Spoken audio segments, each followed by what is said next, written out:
On a Monday morning in December of 2001, 25,000 people, including 4,000 right here in Houston, went to work at Enron to find out that they didn't work there anymore. They had lost their jobs, and then tens of thousands more people had joined them in losing their pensions, their retirement money, their life savings that only days before had been worth billions of dollars.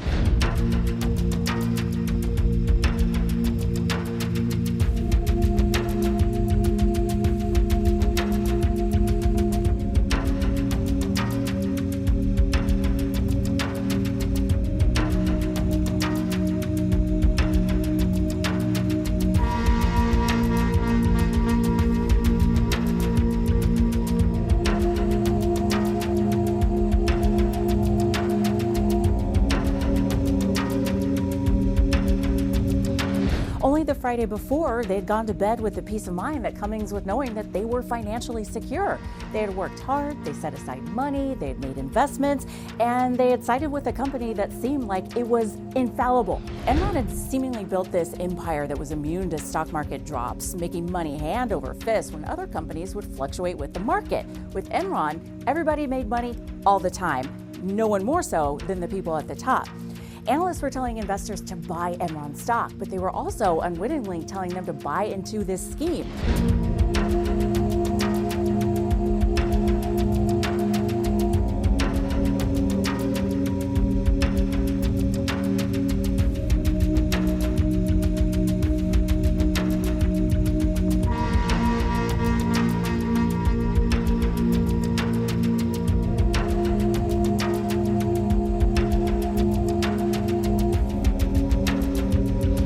Fortune magazine had billed Enron America's most innovative company 6 years in a row, not knowing that the innovation was hiding debt, falsifying records, and basically playing three-card Monte with people's money and innovating just flat out lies.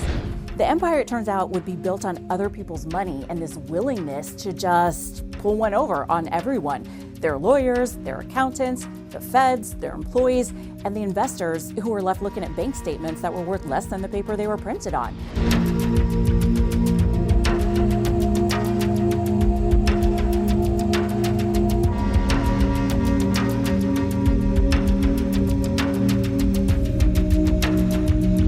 So the question is, how could this energetic company, this trading company, just collapse in a matter of days, making Houston the epicenter of its damage? I'm Lina de Florias, and this is As We Watched. It stood as an untouchable giant among energy companies. We had a crisis here in Houston. And in a matter of months, Enron has been reduced to a shell of a company. Caught in the crossfire, these people, 4,000 workers laid off, others not quite sure about their future. I think it's just a solemn, it's just unbelievable. You don't know what to do or what to say, so you just sit there in awe. But help is on the way for the employees who've already received pink slips from the diminishing energy giant. I'm very gratified that in a meeting with the Greater Houston Partnership, we have made a commitment to work with the Gulf Coast Workforce Board to have a rapid response team on the ground in Houston within 48 to 72 hours. And those teams will begin the tough task of helping thousands of people take the next step after layoffs. What we're trying to do is put people to work, assist them to go to work as quickly as possible. In addition to jobs, Gulf Coast Workforce will also retrain workers for other industries, provide counseling, and most importantly, extend unemployment benefits an additional 26 weeks to keep Houstonians going. And if we can keep these employees here and provide the resources for them, we believe we can ride this out. In the meantime, Enron workers like Barbara Kane remain in limbo until they get the final call. We just have to keep the faith that, everything's going to work out for the best.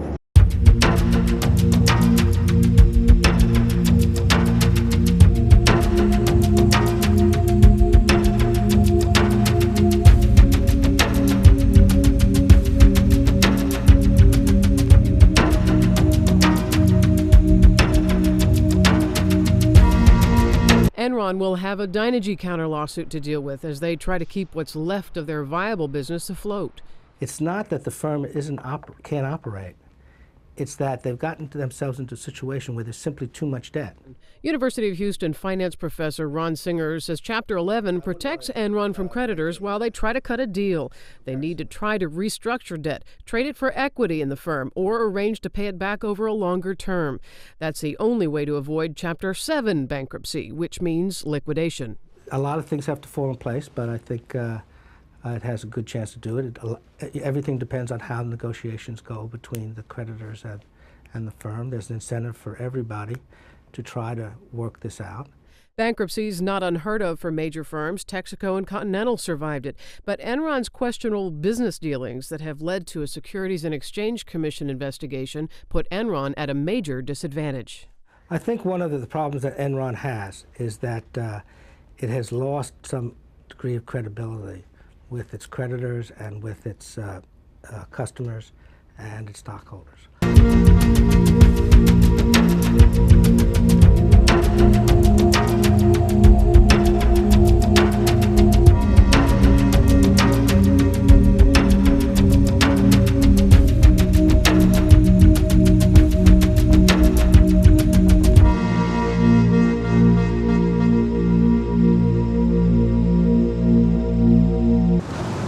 Mass exodus of employees spill onto the grounds at Enron's Energy Center. We're just told to leave. Enron workers hit rock bottom. Their company's free fall finally comes to an end. They're told to wait out the legal rulings at home. Some people were already asked to stay, and I guess I was not one of them.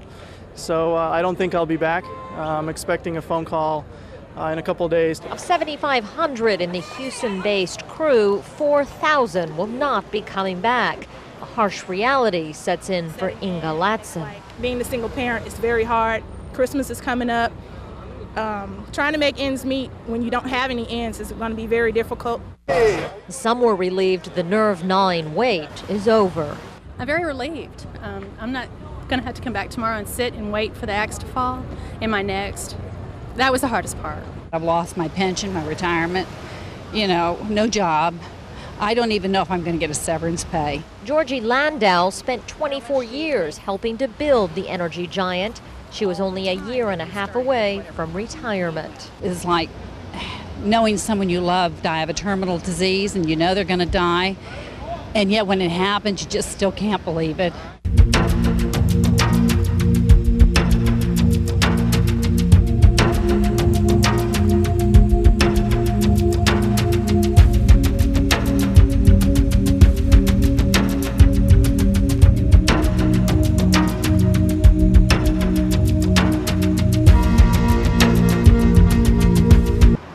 When the mighty energy giant began to fall, I've lost my pension, my retirement, no job.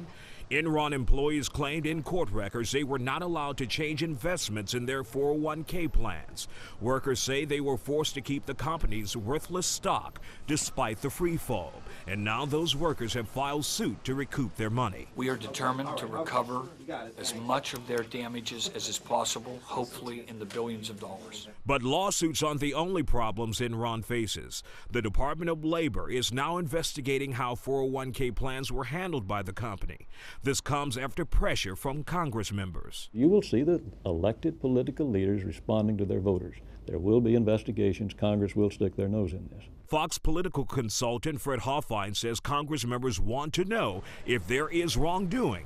But the question is, will President Bush push for an even wider investigation? Some say it may be unavoidable despite Bush's close ties to Enron. Records show Enron has been one of the president's biggest supporters. As a gubernatorial candidate, he received more than $100,000 from Enron. For the presidency, records show Bush received more than $500,000 from the company. I don't think that the relationships between any one guy and the president are going to control the president's opinion about something that's as big as this. We attempted to reach Kenneth Lay, CEO of Enron, at his River Oaks high-rise for a comment. His doorman said he wasn't in. Being a single parent is very hard.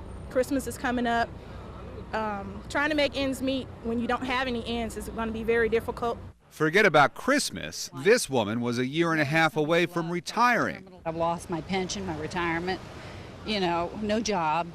I don't even know if I'm going to get a severance pay. Employees are getting a severance, about $4,500 each, but there are thousands who linked their retirement plan, or 401k, to Enron stock, which has lost 99.5% of its value in the last year. Those people now have virtually nothing. As an employee, you lose your job and your retirement plan gets cut by 60, 70, 80, 90%. Enron's employees who took the stock plan couldn't get out of it, even as the company began to slide. And that, some lawyers say, should not be. Lawsuits are now being filed to help those workers get their money back. We are determined to recover as much of their damages as is possible, hopefully in the billions of dollars. But Enron's bankruptcy filing protects the company from liabilities. Officials at the Labor Department say it's up to workers to read about 401ks to know the rules and the risks. I think for the most part, and I know from clients coming in here, when asked about their company plan, very few of them give you that deer, they give you the deer in the headlights stare. Well, I know I have a 401k plan. What are your choices of investments? I don't know.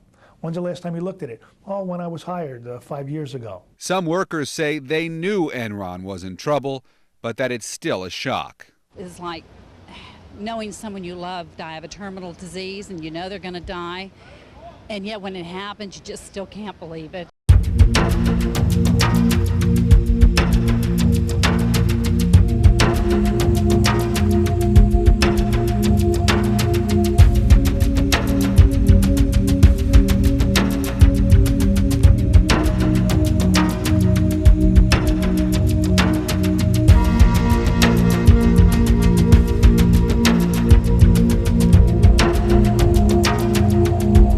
Enron employees, still in a state of shock, show up with high hopes and resumes in hand at this information meeting downtown Houston. Right now, the former Enron employees can really be helped by finding out information on how to file their unemployment insurance claims.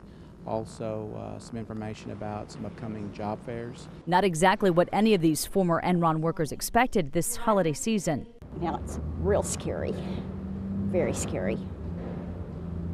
Now we're just kind of stuck out in, this depressing economy and, have to resort to this to come and, look for a job. And, the job market is already tight in Houston, and so the market is just oversaturated now.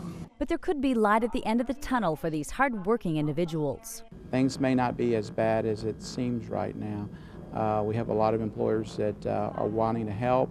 A lot of social service agencies that Enron has supported for a number of years are wanting to get into the game too. With the support of the Gulf Coast Workforce, the Greater Houston Partnership, and the Office of Representative Sheila Jackson Lee, who helped pull together today's informational meeting, employees have a better chance at finding work in the Bayou City, a joint effort that's not unusual in Houston. Houston is a very giving city, and we've had a lot of calls, as has Enron, a lot of calls from a lot of employers around town, and they want to help, and they want to also kind of get in on the ground floor for some of these former employees that have a lot of good skills, a lot of experience, and are very dedicated workers. What'd you like? Meatball sandwich and a drink.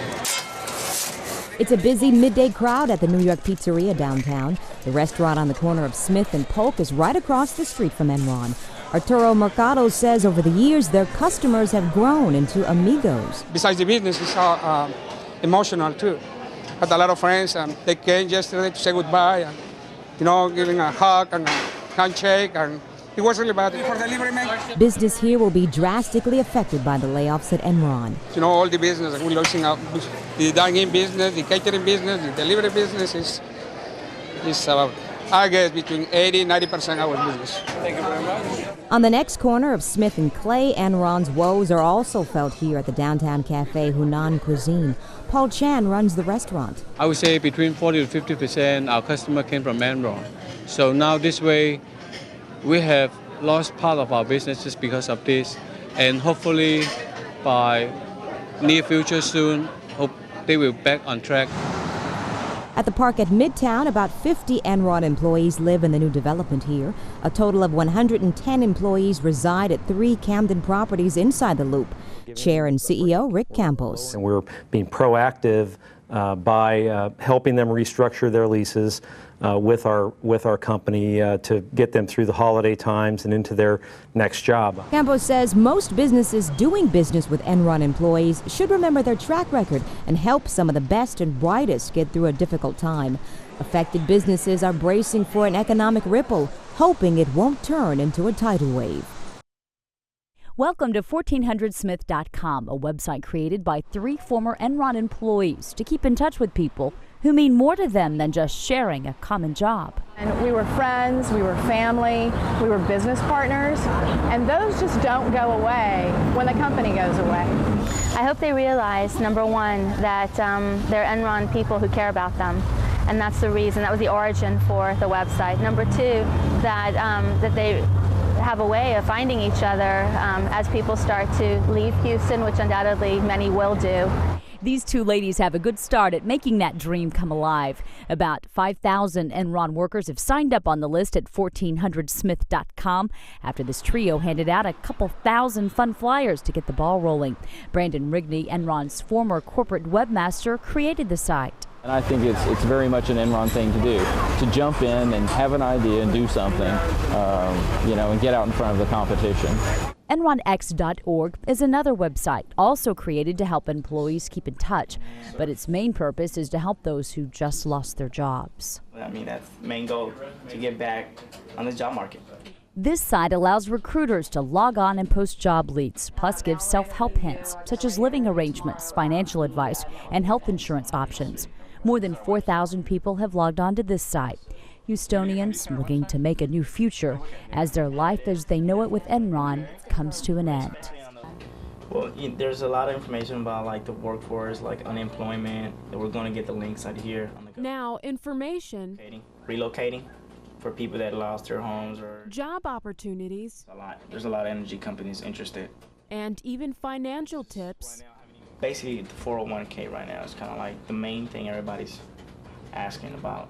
Are all just a click away for laid-off Enron employees. I wanted to do something back. I wanted to give something back, or just facilitate maybe links to jobs or post jobs on the website. Scroll back up. So this laid-off Enron database analyst, Jose Lazo, and his friends launched this webpage. And in less than 1 day, you wouldn't believe how many have already been surfing the site. There's been at least 4,000 people already since yesterday. The website address is www.enronx.org, all in lowercase letters. If you log on, here's what you can expect. At least job postings, they're out there available in Houston. There are people that are willing to, that want to hire Enron employees. You can also find out about health insurance, job fairs, and just about any body or company who's willing to help out the laid-off Enron employees. So far, there are a few hundred job postings here, and Lazo says recruiters are logging on left and right. It makes me feel good. The task we're still working on it, so until it's done, until everybody gets a job, that's the main goal, to get back on the job market. By the end of 2001, investors had lost more than $3 billion in retirement funds. That same year, the top Enron executives, they cashed out more than $116 million in stock options before finally declaring bankruptcy. At the end of the scandal, 21 Enron executives either were convicted or pled guilty to financial crimes. The founder and chairman, Ken Lay, died of a heart attack 6 weeks after he was convicted, and because he hadn't been sentenced yet, that conviction was tossed out. CFO Andrew Fastow served 5 years after being indicted for 78 counts of fraud, money laundering, and conspiracy to defraud. And now he's a public speaker on the topic of business ethics. The CEO, Jeff Skilling, pled not guilty, and he paid his lawyers $23 million to defend him. He still ended up going to prison, serving 10 years for insider trading and conspiracy to defraud investors. But he's now back in the energy game, right back here in Houston.